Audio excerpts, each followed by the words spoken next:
ഉണരുമേ നിമിഷമായി പതിവായാറുമുള്ള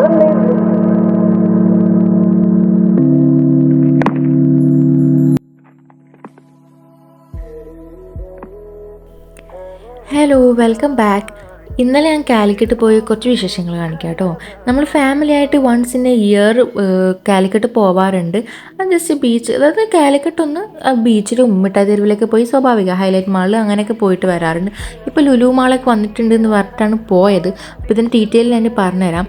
ഇവൾക്ക് അത്ഭുതത്തോടെ ഇവൾ നോക്കുന്നത് എന്താണെന്ന് വെച്ചാൽ, ഇവൾ ആദ്യമായിട്ടാണ് ട്രെയിൻ കാണുന്നത്. എൻ്റെ സിസ്റ്ററും സിസ്റ്ററിൻ്റെ ബേബിയാണ്. സിസ്റ്ററിൻ്റെ ബേബിക്ക് 1.5 years ആണ് ഓൾഡ്. അപ്പോൾ അവൾക്ക് പറഞ്ഞു കൊടുക്കുന്നത് ട്രെയിനാണെന്നൊക്കെ. എനിക്ക് ട്രെയിൻ കയറുന്നതും അതൊന്നും വീഡിയോ എടുക്കാൻ പറ്റില്ല. കാരണം ഒന്നാമത് പ്ലാറ്റ്ഫോമിൽ 2 മിനിറ്റ് ട്രെയിൻ നിൽക്കുള്ളൂ. അപ്പോൾ എല്ലാവരും ഓടുമായിരിക്കും ട്രെയിനിൻ്റെ ബാക്കിൽ. ആ ഒരു ഇതിൽ അത്ര അറിയാമല്ലോ, അത്ര സാഹസികമായി നമുക്ക് വീഡിയോ എടുക്കാൻ പറ്റില്ല. ഒന്നാമത് ഉറക്കപ്പിച്ചിലുള്ളത്. അപ്പം എന്തായാലും ഇവിടെ നിന്ന് ഒരു 4 hours ഉണ്ട് കാലിക്കറ്റ്. അപ്പം ഞാൻ കുറച്ച് നേരം പാട്ടൊക്കെ കേട്ടു. പിന്നെ എനിക്കെന്തോ ഉറക്കമൊക്കെ വന്നിട്ട് ഞാൻ കുറച്ച് നേരം ഉറങ്ങി. പിന്നെ കുറച്ച് നേരം റീൽസും വീഡിയോസൊക്കെ എടുത്തു. റീൽസ് ഞാൻ ഓൾറെഡി പോസ്റ്റ് ചെയ്തിട്ടുണ്ട്. വളരെ സന്തോഷമായ കാര്യം എന്ന് വെച്ചാൽ 12K അടിച്ചിട്ടുണ്ട് ആ റീൽസിന്. അതാണ് എൻ്റെ ഏറ്റവും വലിയ സന്തോഷം എന്ന് പറയുന്നത്. അങ്ങനെ നമ്മൾ വെസ്റ്റ് ഹില്ലെത്തി. 9:45 വെസ്റ്റ് ഹില്ലെത്തി. 10 മണിയാകുമ്പോൾ കൊയിലാണ്ടിലെത്തി. കൊയിലാണ്ടി കാണും, റെയിൽവേ സ്റ്റേഷൻ കൊയിലാണ്ടി തന്നെ കാണുമ്പോൾ തന്നെ എനിക്ക് ഭയങ്കര സന്തോഷമാണ്. അത് ഈ വീഡിയോയിൽ കാണാനുണ്ട്. കാരണം കോഴിക്കോട് എന്ന് പറയുന്നത് എനിക്ക് പ്രത്യേക ഫീലാണ്. നല്ലൊരു നാടാണ് കോഴിക്കോട്. നല്ല ഫുഡൊക്കെ കിട്ടും, അത്യാവശ്യം നല്ല ആൾക്കാരാണ്. എല്ലാവരും നല്ല ആൾക്കാർക്ക് ഞാൻ പറയുന്നില്ല. കാരണം കഴിഞ്ഞ പോക്കിൽ സെക്യൂരിറ്റി നമുക്ക് വഴിയൊക്കെ തെറ്റിച്ച് പറഞ്ഞു തന്നിട്ടുണ്ടായിരുന്നു. ആകെ കുഴപ്പിച്ച് നമ്മൾ 2 മണിക്കൂർ വേസ്റ്റ് ആയിട്ടുണ്ടായിരുന്നു. ഓക്കെ, എല്ലാ നാട്ടിലും നല്ല മനുഷ്യരും മോശം മനുഷ്യരും ഉണ്ടാവുമല്ലോ. അപ്പം കോഴിക്കോട് എത്തിയിട്ട് അവിടെ നിന്ന് ഇറങ്ങിയിട്ട് അവിടെ നിന്നാണ് പ്ലാൻ ചെയ്തത് എങ്ങോട്ട് പോകണം എന്നൊക്കെ. അപ്പം വിചാരിച്ചു നേരെ നമുക്ക് ആദ്യം മിഠായി തെരുവിലേക്ക് പോകാം. എന്നിട്ട് അവിടെ നിന്ന് കാണുന്ന ഏതെങ്കിലും ഹോട്ടലിൽ നിന്ന് ബ്രേക്ക്ഫാസ്റ്റ് കഴിച്ചിട്ട് നമുക്ക് നേരെ ഹൈലൈറ്റ് മാളിൽ പോയിട്ട് പിന്നെ ബീച്ചിൽ, അങ്ങനെയായിരുന്നു പ്ലാൻ. വണ്ടികളൊക്കെ കണ്ടു, ഇങ്ങനെ മന്ദരി പോലെ വണ്ടി, അത്രയ്ക്ക് വണ്ടിയാണ്. എനിക്ക് അത്ഭുതമാണ്. കുറേ വണ്ടിയൊക്കെ പൊടി പിടിച്ച് കിടക്കുന്നുണ്ട്. അങ്ങനെ നമ്മൾ അവിടെ നിന്ന് ഇറങ്ങി. കയറാണ് ഈ സ്റ്റെപ്പ് കയറാനാണ് പാട്, ഇറങ്ങാൻ പാടൊന്നുമില്ല. അങ്ങനെ അവിടെ നിന്ന് ഇറങ്ങിയിട്ട് ഗൂഗിൾ മാപ്പ് നോക്കിയപ്പോൾ വെറും 5 minutes ഉണ്ടായിരുന്നുള്ളൂ അവിടെ നിന്ന് മിഠായി തെരുവിൽ. കാലിക്കറ്റ് ഉള്ളവർക്ക് അറിയായിരിക്കും, അവർക്കെല്ലാം മനപ്പാടമായിരിക്കും.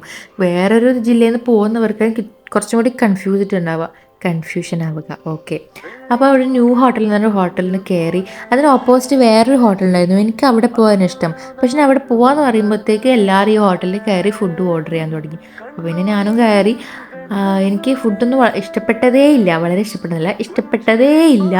പൊറോട്ടയൊക്കെ ഒരുമാതിരി ആയിരുന്നു. അവർ ദോശയും അതായത് നെയ്യ് റോസ്റ്റും പിന്നെ മസാല ദോശയും ഓർഡർ ചെയ്ത്, അതും എനിക്ക് ഇഷ്ടപ്പെട്ടില്ല. അങ്ങനെ ചായ കുടിച്ചിട്ടുണ്ടായിരുന്നു. ചായ അടിപൊളിയായിരുന്നു. അത് കഴിഞ്ഞ് നേരെ മിഠായി തെരുവിൽ പോയി. മിഠായി തെരുവിൽ ഇത്ര തിരക്കൊന്നും ഉണ്ടായിരുന്നില്ല. പൊതുവേ നല്ല തിരക്കുണ്ട്. അവർ വിളിക്കാറുണ്ട്, അറിയാലോ. മിഠായി തെരുവിൽ പോയവർക്ക് അവിടുത്തെ അവസ്ഥ അറിയാം. അവിടെ പോലീസ് ഉണ്ടായിരുന്നു കേട്ടോ. എന്തോ പ്രശ്നം ഉണ്ടായ ശേഷമാണ് ഈ വിളിച്ചു പറയലൊന്നുമില്ല എന്ന് എൻ്റെ സിസ്റ്റർ പറഞ്ഞുകൊണ്ടിരിക്കുകയാണ്. അപ്പോൾ അവിടെ പ്രത്യേകിച്ച് കളക്ഷനോ അല്ലെങ്കിൽ അത് പെട്ടെന്ന് തിരക്കായിട്ടുള്ളൊരു സ്ഥലത്ത് കാണുമ്പോൾ നമുക്ക് മനസ്സിലാവും അവിടെ കളക്ഷന് പൈസ കുറവായിരിക്കുന്നു. അങ്ങനെ അവിടെ നേരെ ഇറങ്ങി നമ്മൾ നേരെ ഹൈലൈറ്റ് മാളിലേക്ക് പോകാൻ വേണ്ടി തുടങ്ങുമ്പോൾ ഞാൻ വിചാരിച്ചു സംസാരിക്കാനല്ലോ പറഞ്ഞ് സംഭവിച്ച കാര്യങ്ങൾ അങ്ങനെ പറഞ്ഞാൽ പോരെയെന്ന്. പക്ഷെ സംഭവിച്ച കാര്യങ്ങൾ ഓർത്തെടുത്ത് പറയാന്നുള്ളതാണ് ഏറ്റവും വലിയ ടാസ്ക് ഗൈസ്. ഒരു ബാഡ് എക്സ്പീരിയൻസ് ഉണ്ടായിരുന്നു, ഞാൻ വീഡിയോയുടെ തുടക്കത്തിൽ പറഞ്ഞില്ലേ, അത് ഇവിടെ നിന്നാണ് തുടങ്ങിയത്. ഞാൻ ഇതിന്റെ ഒറിജിനൽ സ്പീഡാണ് നിങ്ങൾക്ക് കാണിച്ചു തരുന്നത്. മറ്റേ വിസ്മയില് അല്ലെങ്കിൽ വണ്ടർലാൻഡിലൊക്കെ പോയാൽ നമ്മൾ വേറെ ഒന്നുമില്ല, ഞാൻ കാര്യമായിട്ട് പറയുന്നത് ഭയങ്കര സ്പീഡായിരുന്നു. കൊല്ലാൻ കൊണ്ടുപോകുന്നല്ലായിരുന്നു നമ്മളെ ബസ്സിൽ കൊണ്ടുവരുന്നത്. എൻ്റെ നാട്ടിൽ ഇങ്ങനത്തെ ബസ് ഇല്ല ഞാൻ പറയില്ല. 1-2 ബസ് വർഷത്തിൽ ഒരിക്കലും ഇങ്ങനെ പോകുന്നത് കാണാമെന്നല്ലാണ്ട് എൻ്റെ നാട്ടിൽ KSRTC ഉണ്ടായിരിക്കും. പക്ഷെ നോർമൽ ബസ് ഇങ്ങനെ ഇല്ല കേട്ടോ. ഈ ബസ് എന്ന് വെച്ചാൽ വേറൊരു ബസ്സിൻ്റെ തലമലയെ കയറി പോകുന്നവരെ എനിക്ക് ഡൗട്ട് അടിച്ചു. അത്രയ്ക്ക് സ്പീഡായിരുന്നു. ഇത് ഞാൻ സ്പീഡ് കൂട്ടിയല്ല കേട്ടോ, ഇത് നോർമലിയുള്ള സ്പീഡാണ്. കോഴിക്കോടുള്ളവർക്ക് ഇങ്ങനെ ആയിരിക്കും അനുഭവം എന്ന് എനിക്ക് തോന്നുന്നു. കോഴിക്കോടുള്ളവർ താഴെ കമൻറ്റ് ചെയ്യാം. അതിനുശേഷം ആ യുദ്ധത്തിന് ശേഷം ക്ഷീണം തീർക്കാൻ വേണ്ടി നമ്മൾ കാലിക്കറ്റ് കയറുന്നത്, അതായത് ഹൈലൈറ്റ് മാളിൽ കയറുന്നതിന് മുമ്പേ അവിടെ കുറച്ച് നേരം റെസ്റ്റ് എടുത്തു കേട്ടോ. അപ്പോൾ ഞാൻ കുറച്ച് വീഡിയോസൊക്കെ എടുത്ത് വെച്ചു. കാരണം വെയിലടിക്കുമ്പോൾ നല്ല രസമുണ്ടായിരുന്നു. അപ്പോൾ അങ്ങനെ വീഡിയോ എടുത്താണ്. ഒരു ഓർമ്മയ്ക്ക് വേണ്ടി ഞാൻ ജസ്റ്റ് അതൊക്കെ എടുത്താണ്. അപ്പോൾ ഇത് ആഡ് ചെയ്തതേ ഉള്ളൂ. അതിനുശേഷം അവിടെ ക്രിസ്മസും ന്യൂ ഇയറൊക്കെ ആണല്ലോ, ആ ഒരു ടൈമാണ് നമ്മൾ പോകുന്നത്.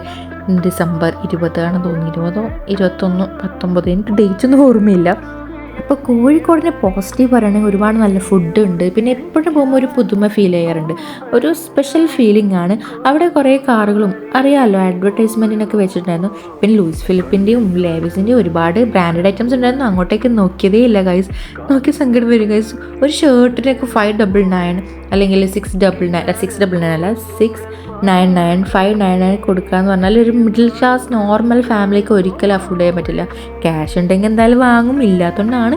അപ്പം കുട്ടികൾക്ക് ഇത് കണ്ടാൽ കണ്ണടച്ചിരിക്കില്ല എന്നറിയാലോ. അപ്പോൾ അവരതിൽ കയറി അവർക്ക് എൻജോയ്മെൻ്റ് ആയി. സത്യം പറഞ്ഞാൽ കോഴിക്കോട് പോയിട്ട് എനിക്കൊരു ഗുണം ഉണ്ടായിരുന്നില്ല. മിഠായി തെരുവിൽ നിന്ന് ഇങ്ങനെ ഞാൻ എന്തെങ്കിലുമൊക്കെ ഡ്രസ്സോ എന്തെങ്കിലുമൊക്കെ വാങ്ങാറുണ്ട്. അവിടെ പോയപ്പോൾ എനിക്ക് യാതൊരു കളക്ഷൻസ് തോന്നിയില്ല. പിന്നെ എന്തോ ഒരു മൂഡുണ്ടായിരുന്നില്ല. നമുക്ക് കാണുമ്പോൾ തന്നെ ഒരു സാറ്റിസ്ഫാക്ഷൻ കിട്ടണ്ടേ, അതൊന്നും ഉണ്ടായിരുന്നില്ല. അതുകൊണ്ട് നേരെ മിഠായിത്തെരുവിൽ അതൊന്നും കറങ്ങാൻ നിന്നില്ല. നേരെ ഇങ്ങോട്ടേക്ക് ഹൈലൈറ്റ് മാളിലേക്ക് വന്നു. അവിടെ നിന്ന് പിള്ളേരെ കുറേ കളിപ്പിച്ച് പിന്നെ മാക്സിലും ട്രെൻഡ്സിലും ഒരുപാട് ഷോപ്പിലൊക്കെ കയറി നമ്മൾ ഡ്രസ്സ് നോക്കി. നമുക്ക് ഓൾറെഡി ഡ്രസ്സ് പർച്ചേസ് ചെയ്യാൻ ഉണ്ടായിരുന്നു, പക്ഷെ നമ്മൾ ഉദ്ദേശിച്ച പ്രോഡക്റ്റ് ഒന്നുമില്ല. പ്രശ്നം എന്താ വെച്ചാൽ എല്ലാം വിൻ്റർ കളക്ഷൻസ് ആയിരുന്നു കൂടുതലും. സുഡിയോയിലൊക്കെ സാധനം കൊണ്ട് ഇങ്ങനെ വീർപ്പ് മുട്ടുമായിരുന്നു കേട്ടോ. അത് നേരെ നമ്മൾ മെക്ഡി പോയിട്ട് ഈ ഒരു ഐസ്ക്രീം ഞാൻ കഴിച്ചിട്ടില്ല. എൻ്റെ സിസ്റ്റേഴ്സൊക്കെ ദുബായിൽ നിന്ന് അവർ കഴിച്ചിട്ടുണ്ട്. നല്ല ടേസ്റ്റാണ്. അത്രയും പൈസയിൽ 35 28 31 അങ്ങനെ എന്തോ ആയിരുന്നു ഒരു ഐസ്ക്രീം കേട്ടോ. അങ്ങനെ റേറ്റ് ഇല്ലൂ എന്ന് പറഞ്ഞ് കഴിപ്പിച്ചു. കൊള്ളാം, എനിക്ക് പ്രത്യേകിച്ച് വികാരമില്ലാത്തൊരു ഐസ്ക്രീം പോലെ എനിക്ക് തോന്നി. മധുരമുണ്ടോ വെച്ചുണ്ട്, ഇല്ലേ വെച്ചില്ല, ഒരവസ്ഥയായിരുന്നു. എനിക്കിഷ്ടപ്പെട്ടു. നമുക്ക് വല്ലപ്പോഴൊക്കെ ട്രൈ ചെയ്യാം. പിന്നെ വേർത്തിട്ടാണോ വെച്ചാൽ കുഴപ്പമില്ല, ഓക്കെയാണ്. ഈ ഐസ്ക്രീം കണ്ടിട്ട് ഞാൻ വിപ്പിംഗ് ക്രീമാണെന്ന് വെച്ചു. അപ്പോൾ വിപ്പിംഗ് ക്രീം അല്ല, അത് വേറെ സംഭവമാണ്. പിന്നെ ഒരു കുപ്പി വെള്ളം വാങ്ങി കുടിച്ചു. പിന്നെ ക്ലബ് സുലൈമാനി പോയിട്ട് നമ്മൾ ടീ ആണ് നോക്കിയത്. പക്ഷേ ബോബാ ടീയിൽ എൻ്റെ കണ്ണുടിക്കി. ഞാൻ ഇതൊരു ബോബാ ടീ കഴിച്ചിട്ടില്ല. അപ്പോൾ അതുകൊണ്ട് ബോബാ ടീ കഴിക്കാമെന്ന് വെച്ചാൽ ഇവരെല്ലാവരും കഴിച്ചിട്ടുണ്ടായിരുന്നു. ഇവർ ദുബായിലൊക്കെ പോയപ്പോൾ എല്ലാം കഴിച്ചപ്പോൾ നമുക്കൊന്നും കഴിക്കാൻ പറ്റിയില്ല. അതുകൊണ്ട് പിന്നെ ഒരു നെട്ടി ടാരോ ബബിള് അതും പിന്നെ ഒരു സ്ട്രോബെറീൻ്റെ ബോബാ ടീ ഓർഡർ ചെയ്തിട്ട് എനിക്ക് തോന്നുന്നു ഒരു 40 മിനിറ്റ് ശേഷമാണ് അവർ സാധനം തന്നത്. തിരക്കുണ്ടോ എന്ന് വെച്ചാൽ ഇല്ല, ഉണ്ട്, പക്ഷെ എന്നാൽ അധികം തിരക്കൊന്നും ഉണ്ടായിരുന്നില്ല. പിന്നെ സംഭവിച്ചവർ നമ്മൾ പറ്റിച്ചും ചെയ്തു ഗൈസ്. അതിൽ ഒരു 75% ഐസായിരുന്നു. അപ്പോൾ അതൊക്കെ കുടിച്ച് ഒരുപാട് കറങ്ങി 4 മണിക്കൂറെങ്കിൽ അതിൻ്റെ ഉള്ളിൽ സ്പെൻഡ് ചെയ്തതിന് ശേഷം പ്രോപ്പറായിട്ട് ഫുഡ് കഴിച്ചിട്ടുണ്ടായിരുന്നില്ല. എന്നാൽ നമുക്ക് 6:15 6 മണിക്ക് 6:10 ട്രെയിന്, അല്ല 5:10 ട്രെയിന്. അതിന് മുമ്പ് അവിടെ എത്തുകയും വേണം. അപ്പം നമുക്ക് ബീച്ചും കാണണം. എല്ലാം കൂടി ഒരുമിച്ച് നടക്കില്ലല്ലോ. സൂഫി മന്തി കഴിക്കാം, സൂഫിയാണോ നെഹുദിയോ അതിലേതോ മന്തി കഴിക്കാം എന്നൊക്കെ പ്ലാൻ ഉണ്ടായിരുന്നു. പക്ഷെ അത് നടന്നില്ല. നമ്മൾ തന്നെ ബീച്ച് കാണാൻ പോയി. പിന്നെ അവിടെ കണ്ടൊരു ഹോട്ടലിൽ കയറി. സത്യം പറഞ്ഞാൽ കോഴിക്കോട് പോയത് വെറുതെ. കോഴിക്കോട് അവിടെ തന്നെ ഉണ്ടോ നോക്കാൻ വേണ്ടിയിട്ട് പോയത് പോലെ അത് എനിക്ക് ഫീൽ ചെയ്തത്. കാരണം പ്രത്യേകിച്ച് ഫുഡ് നല്ലത് ട്രൈ ചെയ്യാൻ പറ്റിയില്ല. കഴിഞ്ഞ പോക്കിലൊന്ന് പാരഗണിൽ പോയായിരുന്നു, പക്ഷെ അവിടെ ഭയങ്കര ക്യൂവും കാര്യങ്ങളൊക്കെ ആയതുകൊണ്ട് അറിയാമല്ലോ, പാരഗണിലെ അവസ്ഥ എല്ലാവർക്കും അറിയാവുന്നത്. അതുകൊണ്ട് അവിടെ കയറാൻ പറ്റിയില്ല. എനിക്ക് ഒരുപാട് പ്ലാൻസ് ഉണ്ടായിരുന്നു. ആദ്യം നമ്മൾ കോഴിക്കോട് വന്നപ്പം നമ്മൾ പാരഗണിലും പോയിട്ടുണ്ടായിരുന്നു, മിൽക്ക് സർബത്തും കുടിച്ചിട്ടുണ്ടായിരുന്നു. എല്ലാം നമ്മൾ എന്തൊക്കെ ട്രൈ ചെയ്ത് നോക്കിക്കോ അതൊക്കെ ട്രൈ ചെയ്തിട്ടുണ്ട്. മന്തിയും ട്രൈ ചെയ്തിട്ടുണ്ടായിരുന്നു ഫസ്റ്റ് ടൈം പോയപ്പം. ഇത് 3ാമത്തെ 4ാമത്തെ തവണയാണ് പോകുന്നത്. എന്നാൽ എനിക്ക് സാറ്റിസ്ഫാക്ഷൻ കിട്ടിയില്ല. നല്ലൊരു ഫുഡ് കഴിക്കാൻ പറ്റിയില്ല. ഒന്നും ഒരു ഓർമ്മയ്ക്കാണെങ്കിൽ കോഴിക്കോട് നിന്ന് എനിക്കൊന്നും വാങ്ങാൻ പറ്റിയില്ല. അപ്പോൾ അതൊക്കെ കഴിഞ്ഞ് നേരെ ട്രെയിൻ കയറി. Train 6:05 5:05 train. അത് കയറി നമ്മൾ രാത്രി 10:45 ആകുമ്പോഴത്തേക്ക് 9:45 റെയിൽവേ സ്റ്റേഷൻ, ചെറുവത്തൂർ റെയിൽവേ സ്റ്റേഷനിലെത്തി. അപ്പം ഇതാണ് എൻ്റെ കോഴിക്കോട് പോയ അവസ്ഥ. ഇനി മേലാ ഞാൻ കോഴിക്കോട് പോവില്ല, ഞാനല്ല എല്ലാവരും ഇനി മേല പോവില്ല എന്ന് പറഞ്ഞുകൊണ്ട് ഇന്നത്തെ വ്ലോഗിനോട് അവസാനിപ്പിക്കുന്നു. Bye.